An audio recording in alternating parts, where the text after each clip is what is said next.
नमस्कार, आप देख रहे हैं सी न्यूज। मैं हूं आपके साथ अभिषेक शर्मा। सी न्यूज पर आप सभी का स्वागत है। सी न्यूज पर वक्त है न्यूज आर का। इस न्यूज आर में खबर गुजरात के गांधीनगर से है। दरअसल भाजपा विधायक कानू देसाई ने सवाल किया था कि गुजरात विधानसभा भवन में 2019 के चुनावों के दौरान भ्रष्टाचार के लिए एसीबी द्वारा कक्षा 1 से 4 के कितने अधिकारियों को पंजीकृत किया गया था। इस सवाल का जवाब देते हुए गृहमंत्री प्रदीप सिंह जडेजा ने कहा कि हमने भ्रष्टाचार के लिए कक्षा 1 से 4 के 255 अपराध दर्ज करके 254 अपराधियों को गिरफ्तार किया है। प्रदीप सिंह ने भ्रष्टाचार की स्थिति की तस्वीर पेश करते हुए कहा कि भ्रष्टाचार के खिलाफ मामलों के संबंध में 2013-14 में 378 मामले थे, जबकि 2018-19 में 587 मामले थे।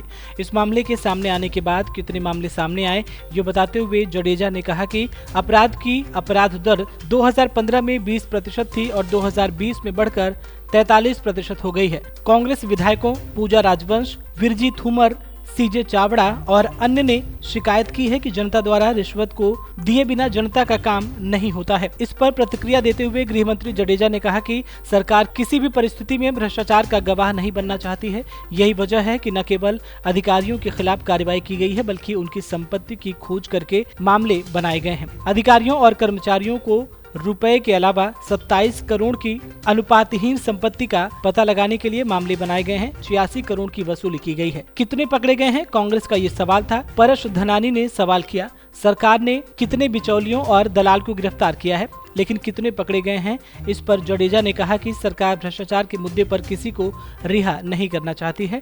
2015 में अपराध की रूपांतरण दर 20% थी, जबकि 2020 में बढ़कर 43 हो गई है। जी, જે વિધાનસભા ગુજરાત વિધાનસભામાં ભ્રષ્ટાચાર વિશે મુદ્દો ધારાસભ્ય દ્વારા લેવામાં આવ્યો છે, આપ શું કહેશો?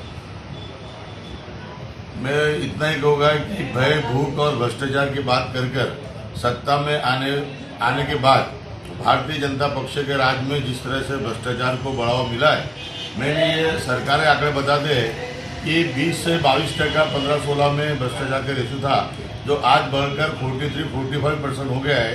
ये साबित करता है कि गुजरात राज्य में किस तरह से भ्रष्टाचार को बढ़ावा मिल रहा है सरकारी तंत्र द्वारा।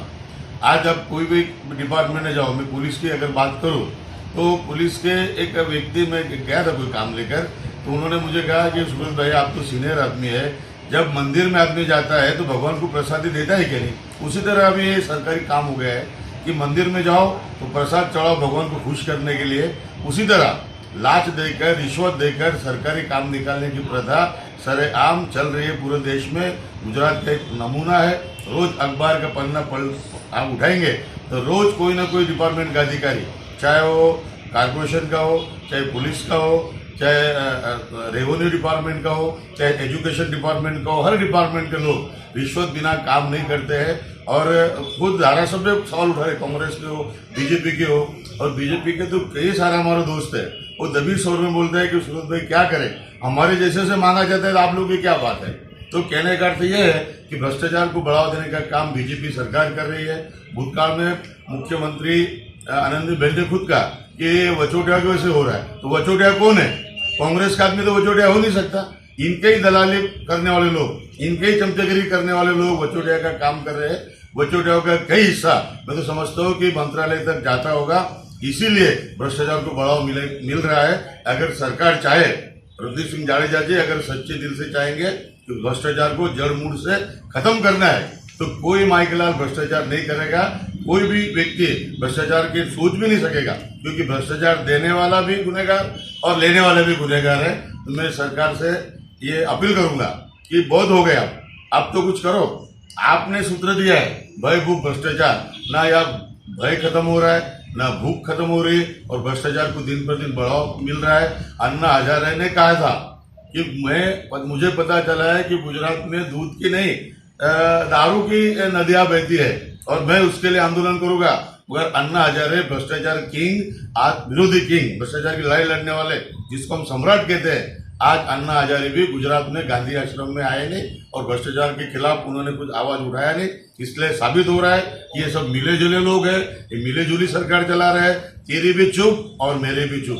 अगर भ्रष्टाचार खत्म नहीं होगा तो एक दिन जनता रास्ते पर आएगी, आंदोलन छेड़ेगी और इनकी जो जो वाहियात बातें हैं उनकी जनता पर्दाफाश करेगी।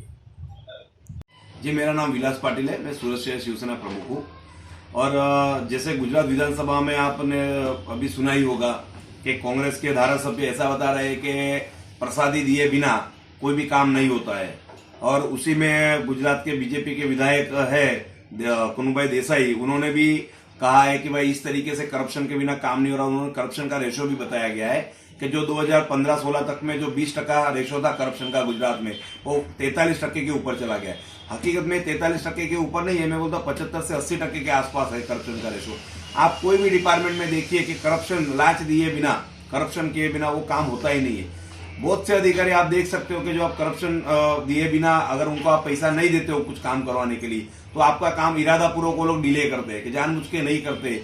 अधिकारी बाहर है, साहब की सही बाकी, ये है वो है, ऊपर से प्रपोजल, इस तरीके से कोई ना कोई तरीके से आपके काम को डिले किया जाता है। उसका रीजन एक ही होता है कि अगर उनको आप प्रसादी दे दो, लांच दे दो, तो आपका काम तुरंत कर देते हैं। नहीं दोगे तो आपको काम में हैरान किया जाता है। उसकी वजह से जो भी व्यक्ति, उसका बहुत सा नुकसान होता है। उससे कंटाल के आदमी करप्शन कर देने के लिए, लांच देने के लिए उसकी इच्छा नहीं होती, उसके बाद भी तैयार होता है। तो ऐसे अधिकारियों के खिलाफ सख्त से सख्त कार्यवाही होनी चाहिए।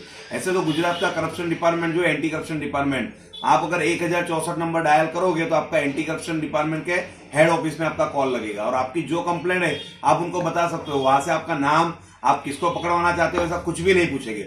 आपको सिर्फ यही पूछा जाएगा कि आपके पास पैसा मांगा है सरकारी कर्मचारी ने, आपके वहां पे थोड़ी देर में पीआई का या उस पुलिस स्टेशन के एंटी करप्शन के अधिकारी का फोन आ जाएगा।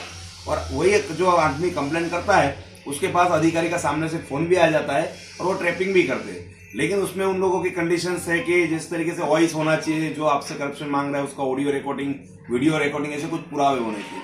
तो मैं उनसे भी रिक्वेस्ट करता हूँ अधिकारी से कि हर जगह पे हर आदमी एजुकेटेड वैसे नहीं होता है कि स्मार्टफोन ही वापरता है, ऐसा नहीं होता है। और बहुत से अभी लाचे अधिकारी तो सशक्त, मतलब इस तरीके से ट्रेन हो गए कि वो किसी से बात भी नहीं करते फोन पे या इस तरीके से। इसके लिए ऐसे लाची अधिकारी को ज्यादा से ज्यादा ट्रैपिंग होना चाहिए और पकड़ना चाहिए, जिससे करप्शन का रेशो घटे और करप्शन मुक्त गुजरात होना चाहिए। गुजरात से सी न्यूज संवाददाता दीपक पवार की रिपोर्ट। सी न्यूज के इस न्यूज आवर में फिलहाल इतना ही। देश और प्रदेश की तमाम बड़ी खबरों को जानने के लिए आप बने रहिए हमारे साथ और देखते रहिए सी न्यूज। हर खबर आपके साथ, आपके हाथ।